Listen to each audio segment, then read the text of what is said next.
Hello guys, let's have a book talk session. So, kita borak pasal buku sekejap. Saya baru habis baca buku ni hari ini, 21 Mac 2026, Hari Raya pertama. So, selamat Hari Raya.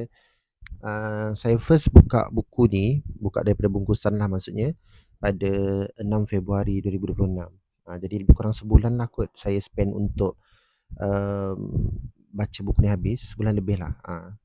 Okay, so um, sebenarnya buku ni kalau saya baca directly macam 5-6 jam direct, dia boleh habis sebenarnya. Sebab saya perasan saya ambil masa agak lama sebab bila saya baca buku ni, saya spend mungkin setengah jam, sejam setiap kali saya buka. Dan masa yang setengah jam, sejam tu pun biasanya masa menunggu. Maksudnya masa saya tengah menunggu saya punya baju tengah cuci ke, ataupun saya tengah dalam kereta tunggu nak ambil orang ke, biasanya macam itulah saya baca buku. Okey, jadi itu salah satu teknik lah kalau korang ada masalah nak cari masa untuk membaca.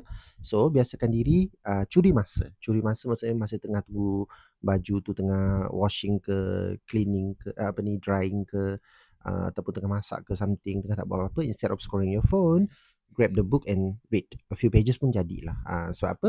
Macam saya cakap tadi lah, kalau saya spend 5 ke 6 jam, saya boleh habiskan in one sitting sebenarnya membaca buku ni.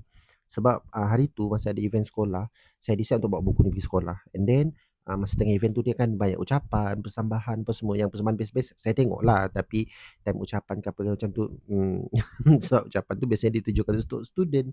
So untuk cikgu-cikgu ni membacalah. Dia macam rasa lebih elok kot daripada saya scroll phone. I think so. What do you think? Jadi masa tu I spend around 2 hours dan saya berjaya baca dalam around 100 pages. So imagine. Alright, so now back to the topic. Oh, anyway, saya include benda ni dekat beg kuning kat bawah. Kalau korang tengok daripada TikTok, harga asal buku ni untuk Semenanjung Malaysia RM37, Sabah Sarawak RM40.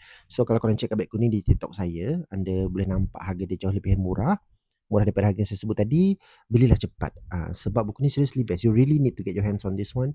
Ini adalah buku berbahasa Melayu, sebuah karya oleh Yahya Samad, terbitan pertama daripada Oktober 2023, dan ini adalah cetakan yang kelima kalau saya tak silap. Yang saya pegang sekarang ni adalah cetakan yang kelima, ke-9. Cetakan ke-9 Ogos 2025. Imagine.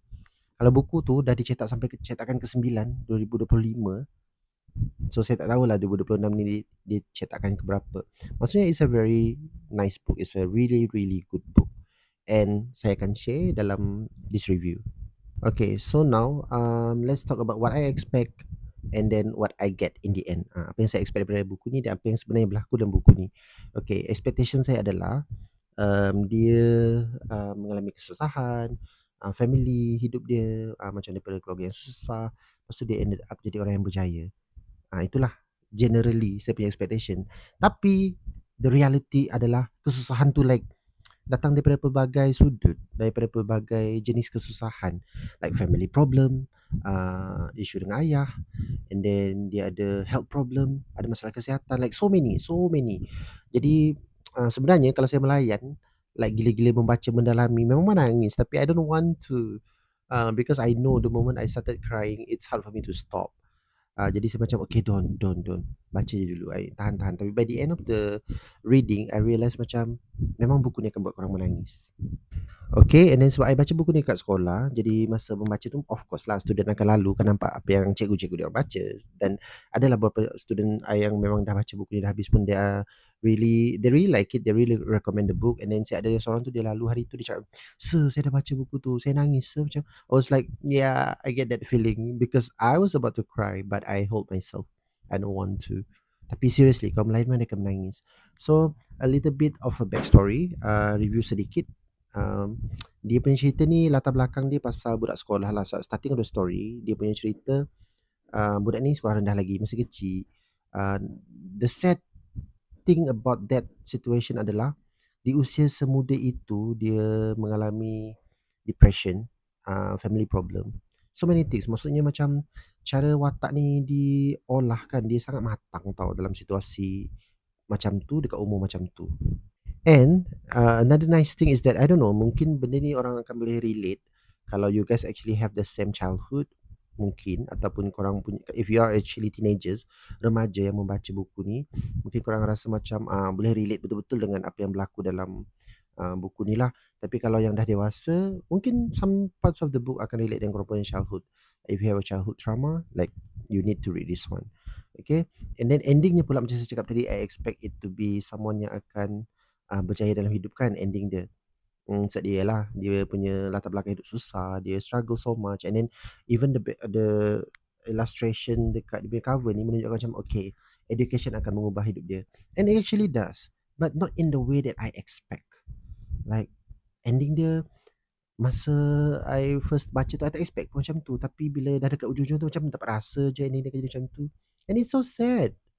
I don't want to spoil the story for you sebab yeah, what's the point of urging you to read it if I spoil the story, right? You need to read it yourself. Sebab I pun sebenarnya mencari-cari nak tahu dia pasal apa, pasal apa. So my curiosity actually terjawab lah akhirnya. Saya punya tanya-tanya tu akhirnya terjawab sebab saya dah habis baca pun. And apa yang saya boleh cakap adalah dalam ni korang akan belajar pasal banyak benda tentang friendship, tentang betapa pentingnya korang menunaikan segala kewajipan sebagai penganut agama. Maksudnya doesn't matter lah if you're a Muslim, a Christian. Um, what you can take from here adalah pentingnya untuk you spend some time to pray and leave everything to God. Buku ni. And then it's about family juga sebab well, we all want to have a perfect family but we not all can get one. And even the one yang kita nampak macam perfect pun sebenarnya tak perfect pun. Cuma kita je yang tahu. Orang tu je yang tahu family dia tu perfect ke tak perfect ke macam mana. Tapi yang penting kita kena bersyukur. And last but not least, for me, buku ni tak tahulah orang lain yang dah baca lama buku ni dia orang rasa macam mana, tapi for me, to be honest, buku ni betul-betul dia bukan overhype. Dia betul-betul um, sebagus itu. Sebab tu I rasa macam mula I rasa mahalnya RM40 Sabah Sarawak RM40 harga dia. And then macam mahalnya, tapi yelah sekarang ni kan ada TikTok, so I beli kat TikTok yang harga jauh lebih murah. I bought this one like way cheaper daripada harga asal RM40 itu, so I save a lot lah. Sedang korang boleh buat benda yang sama juga, you can save a lot too by just buying it from, beli je daripada beg kuning kat bawah tu kalau harga dia memang lebih murah daripada harga yang asal. Okay, so what I can tell adalah korang kena baca buku ni untuk korang recall balik hidup macam mana, untuk korang rasa lebih bersyukur, dan untuk korang faham yang dalam dunia ni kan sebenarnya ada banyak orang yang ada hidup yang lebih susah daripada kita. So, penting untuk bersyukur. Anyway, last but not least, um, thank you kalau anda berjaya tengok video saya ni sampai ke penghujungnya. Terima kasih. Yang belum follow saya kat TikTok, bolehlah follow. Yang belum subscribe ke YouTube channel saya, tolonglah subscribe. Dan boleh tinggalkan komen apa yang korang nak tahu tentang buku ni. Apa-apa soalan, saya akan cuba jawab lah ya. Cuma yang saya boleh cakap adalah, ini watak yang kat depan ni, nama dia adalah Iskandar Zulkarnain, dan dia ada seorang best friend nama dia Fahim. Okay. And then bapak dia nama Faizal, mak dia nama Raudah. And then dia orang ada dua watak perempuan dalam cerita tu, kawan kepada si Fahim dengan Iskandar Zulkarnain ni lah, Huda dengan Hanim. And then dia ada si Iskandar Zulkarnain ni, dia ada adik perempuan nama Zulaika, adik lelaki nama Salahuddin. Sehebat itu kan saya boleh ingat. So belilah korang. Bye. Thanks for watching.